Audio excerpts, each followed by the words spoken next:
lot of friends in the Air Force. I won't criticize my friends. But the superior, their PSYOPs, I will criticize. Why do they do this? It's beyond my comprehension. They don't have to do this. The people want to know the truth. The young people want, the young kids want to know the truth. Give them the truth. So that's the answer. These are another intelligence. They're ahead of us.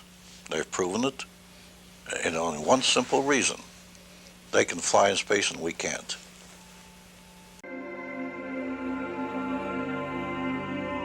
I wasn't at Roswell in 47. 47, I'd just come back from Italy. I'd been chief of security intelligence in Rome. And in the intelligence business, I was trained really by the British. I was an MI-19. So when I came back, I went to Fort Riley, Kansas. I was stationed there. It was a veterinarian post and we still had horses. And I was instructor at the intelligence school, and we had an aggressor force So one night, I was a post-duty officer. Post-duty officer means that I was in control. For that night, I was the one that checked all the guards, checked all security areas. In fact, checked the whole post. I was the duty officer that night. And I went to the veterinarian section, and a sergeant I knew very well was sergeant of the guard that night. I told him, Sarge, how's everything around here? And he said, fine, sir. I told him, they told me to be careful to watch this area because you have a sense of something sensitive here. He said, you want to see it, sir? I told him, yes, let's go look. And I knew this sergeant he was a master sergeant. I went back, and there was 5 crates there, like 5 or 6, I think it was 5. I lifted one up, and here's this body there and floating in fluid. And I looked at it about 10, 15 seconds, not much more than that. So I put it back down and I said, Sarge, come on, get out of here now. I don't want to get you in trouble. Because I'm the duty officer, I can go around, walk around here. But you might get in trouble for coming back. Just come on, let's go. Come out with me. So we went out, and I told him, where did it come from, Sarge? He said, well, 5 trucks are coming through here from an airfield in New Mexico, and they're heading for Wright-Patterson Air Force. Now, in those days, there weren't all these big roads now. In those days, Route 40 was about the only cross-country route, and the route that they took was Route 40, going through Fort Riley, Kansas, and then up to Wright-Patterson Air Force. And I said, well, stay away from her, Sergeant. I don't want you to get in any trouble. I told him I can walk around and see. So, and I started to figure, what was that? First, I thought it was a child, because it was small. Then I looked at this head and all, right away, and this was only happened in a matter of seconds. Then I put the end back down, and the head was different, the arms were spindly, the body it was gray. So right at that moment, I figured, I don't know what this thing is. So like in the intelligence business, I just better put it in the back of my head here and wait till maybe in the future I get corroboration so I can evaluate what it is. So I promptly forgot about it. 10 years later, I was down there, commanded the range in New Mexico, in White Sands, the Army Missile Firing Range, in northern, right near Trinity site, my headquarters was. So my own radar started picking up items going 3,000 to 4,000 miles an hour in this area. I had pencil beam radars which locked on the target. And the boys told me at about 3,000 or 4,000 miles an hour, quick acceleration, they break the lock. And that was one of the best radars we had during the time. So every time that would happen, once I notified our headquarters, they said, oh, forget it, we're not interested. So I figured I won't tell them anything anymore. So every time that would happen, I'd tell the boys, bring me the tapes. Because all my computers and my firing had a tape which gave the whole firing sequence, and then we could check it after if anything went wrong, see? So I'd tell them, deliver the tapes to me personally, and I'd look them over, and yet what they told me was true. Then I left and went to Germany, and I started picking up the same things in Germany, 3,000 to 4,000 miles over flying Germany. Again, the pencil beam radar would lock on, and all the ones that would lock would break. Just before that, I was 4 years at the White House, and I kept getting reports there. But they were just reports. I mean, and they weren't actually cast in any sense that you put them in a file and keep them all together. They just were sporadic reports that came through. Of course, I had all the clearances, so I'd get them. Even code reports I used to get and all. And I did get one time a report that NSA was getting signals from space, which were not just space noise or or unscrambled or something you couldn't read. They were really very perfect and looked like something was guiding them. There was a real message, but we were never able to decode it. This was a very coordinated message. It wasn't space noise or jam or jumble mumble or anything like that, or just noise coming. It was a pattern. So the evaluation might come from outer space, some beings, and I got that report when I was at the White House, because I had the NSA clearances and all. And when I came back, General Trudeau pulled me in. He had reorganized research and development from a secondary mission logistics to a very compact, good unit, about 3,000 officers. It wasn't too compact. And then I went. He made first when I reported in, I was a special assistant. Then he created the Foreign Technology Division about a week later and put me in charge of it. There I started getting autopsy reports. I started getting other crash reports, the artifacts I got. And by that time I established, and I'd visited the site here. But when I came to research and development, which was 14 years later, by the way, I inherited all these artifacts, and I inherited reports, autopsy reports from Walter Reed Hospital. Now, Walter Reed, there was a laboratory there, which was our laboratory, and we financed. That's who did the autopsies for us. But we didn't leave any copies to them. All copies had to come back to us, because after all, it was our lab. We financed it all. So there I started getting indication, proof that a crash really happened here. Of course, then I kept it quiet for 35 years. I had an oath with the general, and I didn't reveal the names of people. Even he criticized me. He said, 35 years you kept a secret, didn't even tell your family. I thought, why should I tell anybody? No, the general told me, he said, Phil, let's keep it secret. When I die, though, I relieve you of my oath. 3 years ago, the general died.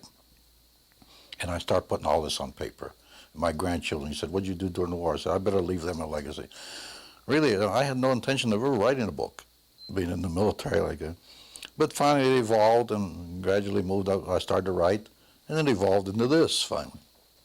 So that's the background, my background, and as I say, I had the evidence that a crash did happen here. And where did it happen? The site that I went to the other day was CNN. Because that's the one, I've been to that site now, that's the 5th time I've been there. The one I saw was at one of the air bases. Yeah, I'm not going to say where it was, but it was there. And that was it. I didn't go in it. And I say that I had a lot of information on what was inside. There was nothing I could gain by going inside and looking at it. I had the drawings, how it looked inside. I had what was in there. And really, to go in, it'd have been curiosity. And in those days, I didn't have the time for your curiosity. Wooler Smith is really the man that first put in my mind when nuclear binding coming apart on things. And he was a magnetic, really, he was a genius, and the Canadian government really treated him bad. And then I was supposed to go to his laboratory visiting because the general told me the general told him, Smith, he said, you and the colonel have a lot to talk about. I'll let the colonel come up and visit you at your lab on Mayber on Lake Ontario. Well, I put it off. In 1962, I decided to go up. I called up, and they told me Mr. Smith died of cancer, and I never really got to go to his laboratory. But he gave us a piece of metal that he took from a flying saucer. You exchanged, didn't you? We exchanged, and he brought ours back later. I was going to ask you one last thing. If you only had a moment to speak in open congressional hearings to discuss what happened 50 years ago, what would you say? I say it happened, and I'd add on to that. Give us information to the young people of the world in this country. They want to hear it. They want it. Give it to them. Don't hide it and tell lies and make stories. They're not stupid. They're not young men that'll panic. In fact, my own nephew was research director of DACO Corporation. He tells me, he says, Uncle Phil, why don't they tell us the truth? We're not going to panic and pull our hair out. And one good example of this, which I always tell, to prove this point, that the young people will want it and they're not going to panic, They want to hear this. And that's one of the reasons I wrote this. Even my own grandchildren now will see it. And I always prove it this way. I commanded a battalion of 1,500 men, combat battalion. Average age of my soldiers was 19 and a half years old. I told my exec one day, my God, Maine, we're sending babies into battle. And these kids, they fought the greatest armies in the world. They didn't run, they didn't panic. They stood there and fought. And I don't, why do you think they'll panic? They wanted this information. They deserve it. It's their information. It doesn't belong to the Army or the Department of Defense. It's theirs. If it's classified, take the classification off and give it to them. Who's covering it up now? I mean, is there any one organization? Look, I always say this. Now, here's what I say. The government is so big and so vast that if you leave it alone, it'll cover itself up. When I testified in front of missing prisoners of war in front of Congress, the Senate, and later, not too long ago, in front of the House. And they asked me a question like this, and I told them, look, you know, it amazes me when a Scowcroft, a General Scowcroft, and a Kissinger can come up here in front of you, gentlemen, and say there's no information there. I sent it myself from Tokyo over teleconference over a 2-year period. How can I say that? And all the families were sitting there, and they wanted to hear this, see. Later on, we searched for it, we found it. It had fallen through the cracks. The politicians didn't care. They want their own little bailiwick, their own little ego, and do their own little job and get in the newspapers. If a prisoner of war missing from families, they don't care. And I brought this out when I testified. And the cover-up happens like that sometimes with nobody doing anything. It'll cover itself up and fall through the cracks, as I put it.